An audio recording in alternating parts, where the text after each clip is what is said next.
আসসালামু আলাইকুম। এইচএসসি 2025 সালের পরীক্ষার্থীরা ভিডিওতে ক্লিক করার সাথে সাথে আমার মনে হয় একটা প্রশ্ন মাথায় ঘুরপাক খাচ্ছে যে রেজাল্ট প্রকাশের ঠিক আগ মুহূর্তে এইরকম ভিডিও কেন। এই ভিডিওগুলো সাধারণত পাবলিশ হয় পরীক্ষা শেষ করার পরে, কিন্তু আমরা রেজাল্ট প্রকাশের ঠিক আগ মুহূর্তে এই ধরনের ভিডিও দিচ্ছি কারণ এই রিলেটেড হাজারটা প্রশ্ন আমাদের কাছে আসছে। শিক্ষা বোর্ড বলেছে এই বছরের পাশের হারটা নিম্নমুখী হবে, যার কারণে প্রচুর পরিমাণ শিক্ষার্থী ফেল করবে।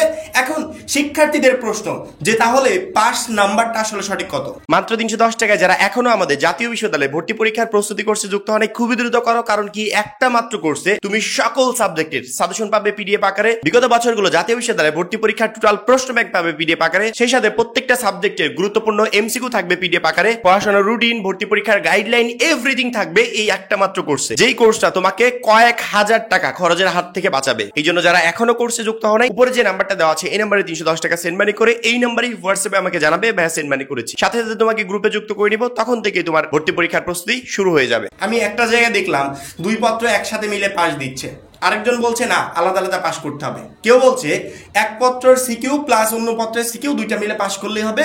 কেউ বলছে এক পত্রের সিকিউ আলাদা আরেক পত্রের সিকিউ আলাদা পাস করতে হবে। এমসিকিউতে 5 নাম্বার কত, 8-এ 9-এ 7-এ কত নাম্বারে, সিকিউতে 5 নাম্বার কত, যেই সাবজেক্টগুলো গ্রুপ ভিত্তিক সাবজেক্ট প্র্যাকটিক্যাল আছে সেগুলোতে 5 নাম্বার কত।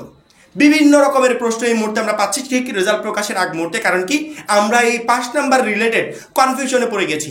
এক একজন এক এক টাইপের তথ্য দিচ্ছে। আমার মনে হয় তোমাদের টেনশন দূর করতে আজকের এই ভিডিওটা যথেষ্ট, যে আমাদের কোন বিষয়ে আসলে 5 নাম্বার কততে, কোন পত্রে 5 নাম্বার কততে, দুইটা মিলে একসাথে পাস নাকি আলাদা আলাদা পাস, অর্থাৎ pass related total everything information আজকের এই ভিডিওতে পেয়ে যাবে। সবচেয়ে বেশি মানে যে প্রশ্নটা আসে সেই প্রশ্ন নিয়ে যদি আমি প্রথমত কথা বলি, যে দুই পত্র আমাদের প্রায়গুলো সাবজেক্টে দুইটা করে পত্র, এই দুই পত্রে একসাথে পাস নাকি আলাদা পাস। যেমন ধরো আমি বাংলা প্রথম এবং দ্বিতীয় কথা বললাম, বাংলা প্রথমে কি আমাকে আলাদা নাম্বার পেয়ে পাস করতে হবে, বাংলা দ্বিতীয়তে কি আলাদা নাম্বার পেয়ে পাস করতে হবে। সাধারণত আমাদের যে রুটিনটা পাবলিশড হয়, রুটিনের অপোজিট সাইডে এই পাস্ট রিলেটেড একটা ইনফরমেশন দেওয়া থাকে। কি দেওয়া থাকে জানো?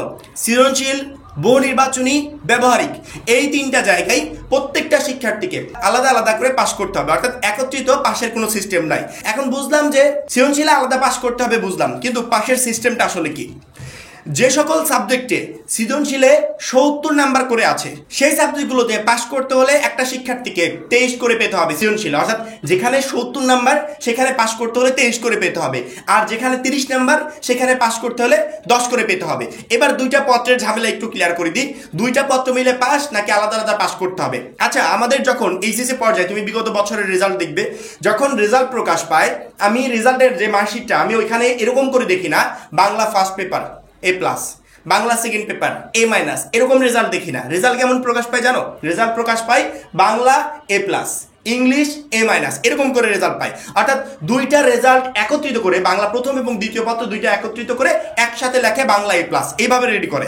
যেহেতু মানে আমাদের A+, A-, B, C everything total grade হিসাব করে দুইটা পত্র মিলে, সেক্ষেত্রে পাশের ক্ষেত্রে কেন পার্থক্য হবে? দুইটা সাবজেক্টে একটা শিক্ষার্থী যদি 160 নাম্বার তুলতে পারে সে তাহলে A+ হিসেবে গণ্য হবে, তাহলে পাশের ক্ষেত্রে কেন দুইটা পত্র আলাদা হবে?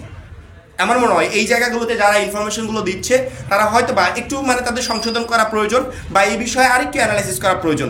আমরা মানে এতটুকু শিওর, এতগুলো বছর যাবত হয়ে আসছে আমরা এতটুকু শিওর করতে পেরেছি শিক্ষার্থীদেরকে, বা আমরা যত ধরনের ইনফরমেশন কালেক্ট করেছি প্রত্যেকটা জায়গায় ওই একই জায়গায় গিয়ে ঠেকেছে যে দুইটা পত্র মিলে একসাথে পাস। এই জন্য দুইটা পত্র মিলে একসাথে না আলাদা পাস, এই বিষয়ে যারা কনফিউশন ছিল আশা করি দূর করতে পেরেছি।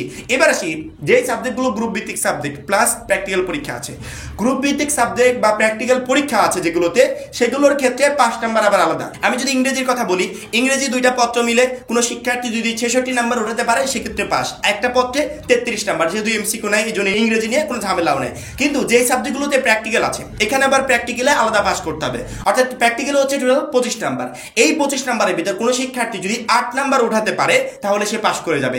সেম ভাবে যে সাবজেক্টগুলোতে প্র্যাকটিক্যাল আছে এই প্র্যাকটিক্যাল থাকা সাবজেক্টগুলোতে এমসিকিউতে কোনো একটা শিক্ষার্থী যদি 8 করে নাম্বার উঠাতে পারে তাহলে পাস করে যাবে। অনেকে বলে যে 9 করে নাম্বার উঠাতে হবে। আমরা যদি 3 গুণ 9 দিই 3 নং 27 হয়ে যাচ্ছে, অর্থাৎ 2 বেশি হয়ে যাচ্ছে। আমি যদি 3 গুণ 8 দিই 3 8 24 হচ্ছে, অর্থাৎ 8 দশমিক সামথিং কিছু আসে, ওইগুলো ধরা যাবে না। অর্থাৎ যেই সাবজেক্টগুলোতে প্র্যাকটিক্যাল আছে, গ্রুপ ভিত্তিক সাবজেক্ট, এই সাবজেক্টগুলোতে এমসিকিউতে পাস করতে হলে আমাকে 8 করে পেতে হবে। আর যে সাবজেক্টগুলোতে প্র্যাকটিক্যাল আছে সেই সাবজেক্টে সিকিউতে পাস করতে হলে 50-এর ভিতর আমাকে 17 পেতে হবে। আশা করি বুঝাতে পেরেছি যে আমাদের যেই সাবজেক্টগুলোতে প্র্যাকটিক্যাল নাই, যেমন ধরো বাংলা হতে পারে বা আদার্স সাবজেক্টগুলো হতে পারে, সেখানে পাশের ক্ষেত্রে আমাদের কেমন নাম্বার পেতে হবে।